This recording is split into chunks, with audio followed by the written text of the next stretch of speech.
नमस्कार मित्रों, आज जो कहानी हम लेकर आए हैं उसका शीर्षक है 11 राजकुमारियों की कहानी। कहानी अच्छी लगे तो चैनल को सब्सक्राइब जरूर कीजिएगा। तो चलिए कहानी सुनते हैं।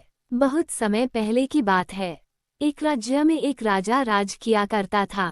उसकी 11 पुत्रियां थीं। सभी बहुत सुंदर थीं। वह सबसे बहुत प्रेम करता था, इसलिए उनकी सुरक्षा का विशेष ख्याल रखता था। किसी भी राजकुमारी को महल से बाहर जाने की अनुमति नहीं थी। वे हर समय कड़ी सुरक्षा में रहती थीं। कुछ सैनिक हर समय उनके आसपास रहते ताकि उन पर किसी तरह का खतरा न आ सके। राजकुमारियां के रहने की व्यवस्था एक ही कक्ष में थी। रात में उनके सोने जाते ही वह कक्ष बाहर से बंद कर दिया जाता था, ताकि न वे कक्ष से बाहर निकल सकें, न ही कोई उनके कक्ष में प्रवेश कर सके। कक्ष के बाहर सैनिक तैनात रहते थे, लेकिन इतनी सुरक्षा के बाद भी जब राजा सुबह राजकुमारियों से मिलता तो उनके जूते फटे हुए होते थे। राजा हैरान रह जाता। पूछने पर राजकुमारियां कहती कि उन्हें भी नहीं पता कि उनके जूते कैसे फट गए। हर दिन राजकुमारियों के लिए नए जूते लेने पड़ते। हर दिन राजकुमारियों के जूतों का फटना राजा के लिए एक रहस्य बनता जा रहा था। वह चाहता था कि इस रहस्य का पर्दाफाश हो, इसलिए अपने स्तर पर उसने कई प्रयास किए, लेकिन सफल नहीं हो सका। अंत में उसने राज्य में ये घोषणा करवा दी कि जो व्यक्ति 3 दिनों में राजकुमारियों के जूते फटने के कारण का पता लगा लेगा, उसका विवाह उसकी मनपसंद राजकुमारी से करवा दिया जाएगा। साथ ही उसे राजा का उत्तराधिकारी भी घोषित कर दिया जाएगा, लेकिन इस कार्य में असफल रहने पर उसका सिर धड़ से अलग कर दिया जाएगा। ये घोषणा पड़ोसी राज्यों तक भी पहुंची और पड़ोसी राज्यों के राजकुमार इस रहस्य का पता लगाने राजा के पास आने लगे। राजा उन्हें राजकुमारियों के कक्ष के साथ वाले कक्ष में ठहराता, ताकि उन्हें निगरानी करने में कोई असुविधा न हो।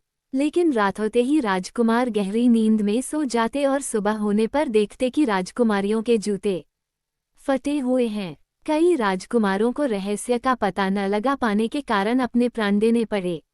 अब राजकुमार भी अपने प्राणों के भय से इस रहस्य का पता लगाने में हिचकने लगे। राजा निराश हो गया। उसे लगने लगा कि अब ये रहस्य सदा रहस्य ही बना रहेगा। उस राज्य के एक गांव में एक गरीब युवक रहता था। एक दिन जब उसने राजा की घोषणा सुनी तो वह राजकुमारी से विवाह के सपने देखने लगा। उसने सोचा कि गरीबी में जीवन यापन करने से अच्छा है कि इस रहस्य का पता लगाने में हाथ आजमाया जाए। सफल रहा तो राजकुमारी से विवाह के साथ साथ राज्य का उत्तराधिकारी भी बन जाएगा, अन्यथा इस गरीबी के जीवन से तो मृत्यु ही भली। अगले दिन उसने एक पोटली में कुछ रोटियां बांध ली और पैदल ही राजमहल की ओर निकल पड़ा। बिना रुके वह चला जा रहा था। शाम तक उसे किसी भी हालत में राजमहल पहुंचना था।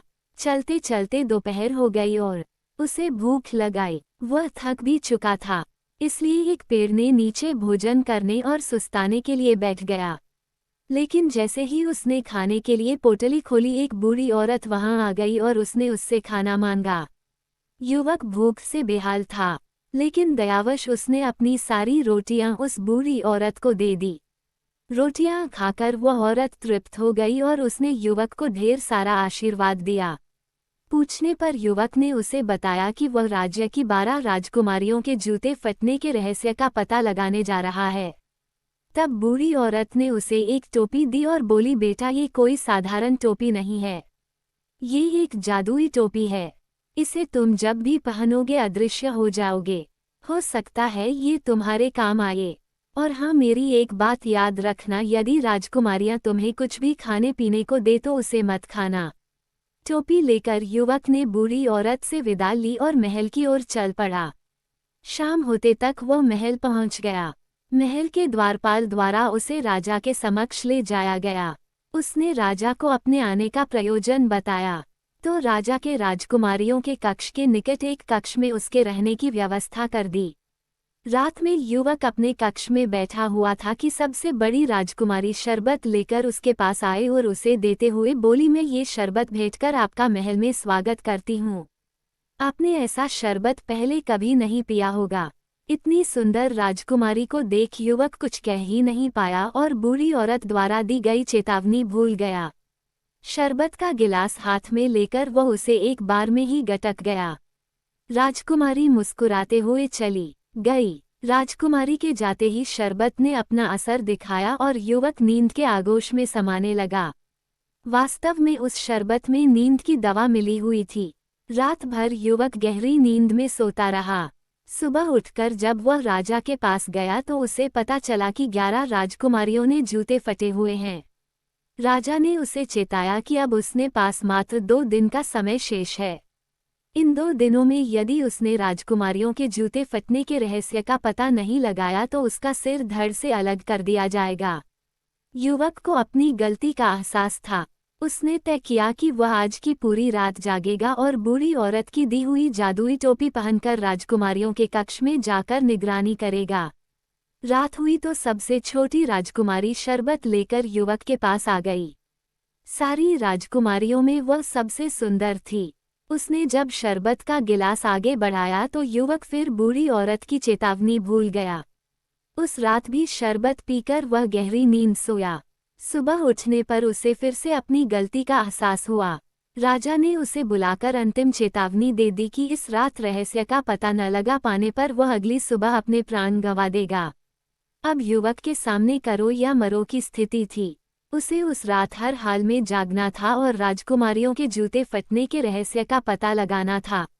रात में फिर से छोटी राजकुमारी शरबत लेकर उसके पास आई, लेकिन इस बार वह सावधान था। उसने शरबत का गिलास ले तो लिया लेकिन पिया नहीं। राजकुमारी के जाने के बाद उसने शरबत खिड़की से बाहर फेंक दिया। शरबत न पीने के कारण इस बार उसे नींद नहीं आई। देर रात वह बूढ़ी औरत की दी दुई जादुई पहनकर 12 राजकुमारियों के कमरे में चला गया। जादुई टोपी के कारण वह अदृश्य था। कोई उसे देख नहीं पा रहा था, लेकिन वह सब कुछ देख रहा था। उसने देखा कि सभी राजकुमारियां सुंदर वस्त्र और नए जूते पहनकर सज धजकर तैयार हैं। युवक ये देख हैरान था। उसे समझ नहीं आ रहा था कि रात के इस पहर राजकुमारियां इतनी तैयार क्यों हैं। तभी सबसे बड़ी राजकुमारी सबसे छोटी राजकुमारी से बोली, जाओ जाकर पता तो करो कि वो युवक सोया है या नहीं।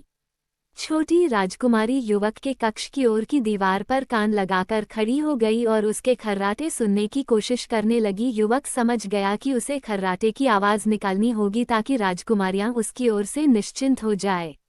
वो अदृश्य अवस्था में दीवार के पास जाकर खर्राटे की आवाज़ निकालने लगा, जिससे छोटी राजकुमारी को लगा कि वह सो गया है। उसने सारी राजकुमारियों को ये खबर दे दी। फिर सबसे बड़ी राजकुमारी ने 11 बिस्तरों में से एक बिस्तर खिसकाया और 3 बार ताली बजाई। ताली बजाते ही वहां की जमीन एक ओर खिसक गई। वह एक गुप्त मार्ग था, जहां नीचे की ओर सीढ़ियां बनी हुई थी। सभी राजकुमारियां एक एक कर उस गुप्त मार्ग में बनी सीढ़ियों से नीचे उतरने लगी। युवक भी उनके पीछे हो लिया। सीढ़ियां खत्म होने पर एक घना जंगल पड़ा। उस जंगल में लगे पेड़ों की डालियां सुनहरी थी। युवक ने एक सुनहरी डाली तोड़कर अपने पास रख ली। जंगल पार कर राजकुमारियां एक झील के किनारे पहुंची, जहां 11 नावों में 11 राजकुमार उनका इंतजार कर रहे थे। सभी राजकुमारियां एक एक नाव में बैठ गई। युवक सबसे छोटी राजकुमारी की नाव में बैठा। नाव में बैठकर राजकुमारियां नदी पार करने लगी। छोटी राजकुमारी को अपनी नाव कुछ भारी प्रतीत हो रही थी। होती भी क्यों ना, युवक उसमें बैठा हुआ था। उसने पास ही एक दूसरी नाव में बैठी अपनी बड़ी बहन को ये बताया तो वह हंसने लगी और बोली, लगता है आज वह नींद में है। फिर छोटी राजकुमारी कुछ न बोली। कुछ ही देर में नाव नदी पार पहुंच गई। सभी राजकुमारियां राजकुमारों के साथ नाव से उतरी और आगे बढ़ने लगी। कुछ ही दूर रोशनी से जगमगाता एक शानदार महल था। उस महल में संगीत गूंज रही थी। राजकुमारियां महल के अंदर चली गई। युवक भी पीछे पीछे महल में चला गया। वहां उसने देखा कि कई युवक और युवतियां एक साथ नृत्य कर रहे हैं। राजकुमारियां भी राजकुमारों के साथ नृत्य करने लगी। युवक को अब 11 राजकुमारियों के जूते फटने का कारण समझ आ चुका था। वह एक किनारे पर खड़ा होकर सबको नृत्य करते देखने लगा। थोड़ी देर बाद उसे भूख लगने लगी। उसने देखा कि उस कक्ष के एक किनारे पर रखी मेज पर ढेर सारे पकवान सजे हुए हैं। उसने एक मिठाई उठाई और अपने मुंह में डाल ली। उसी समय सबसे छोटी राजकुमारी की नज़र उस ओर चली गई और उसने मिठाई को हवा में उड़ते और गायब होते देख लिया। ये देख वह डर गई। वह सबसे बड़ी राजकुमारी के पास गई और यह बात बताई तो वह बोली, लगता है तुम आज खुली आंखों से सपने देख रही हो। छोटी राजकुमारी क्या कहती वह चुप हो गई। इधर युवक ने वहां रखे बर्तनों में से एक सुनहरा प्याला उठाया और अपने पास रख लिया। राजकुमारियां रात भर नृत्य करती रही। फिर सुबह होने पर महल से निकलकर नाव में बैठकर नदी पाकर जंगल से होते हुए सीढ़ियां चढ़कर गुप्त द्वार से अपने शयन कक्ष में आ गई। युवक भी उनके पीछे पीछे वापस आ गया। कुछ देर में ही राजा का बुलावा आ गया। जब वह दरबार पहुंचा तो 11 राजकुमारियां भी वहां उपस्थित थीं। उनके जूते फटे हुए थे। राजा ने युवक से पूछा, क्या तुम राजकुमारियों के जूते फटने का रहस्य पता लगा पाए? यदि नहीं तो अपनी अंतिम सांसें ले लो। युवक बोला, महाराज मैंने इस रहस्य के बारे में पता लगा लिया है। और उसने रात की पूरी घटना राजा को बता दी। प्रमाण स्वरूप उसने जंगल में पेड़ से तोड़ी सुनहरी डाली और महल से उठाया सुनहरा प्याला राजा के समक्ष प्रस्तुत किया। राजा ने जब राजकुमारियों से इस बारे में पूछा तो उन्होंने भी ये बात स्वीकार कर ली। राजकुमारियों के जूते फटने का रहस्य उजागर हो चुका था। राजा ने अपना वचन निभाते हुए युवक से पूछा कि वो किस राजकुमारी से विवाह करना चाहता है। युवक ने सबसे छोटी राजकुमारी से विवाह की इच्छा जताई। राजा ने युवक का विवाह सबसे छोटी राजकुमारी से करवा दिया और उसे अपना उत्तराधिकारी घोषित कर दिया। इस तरह अपनी नेक दिली और निडरता से एक साधारण युवक उस राज्य का उत्तराधिकारी बन गया।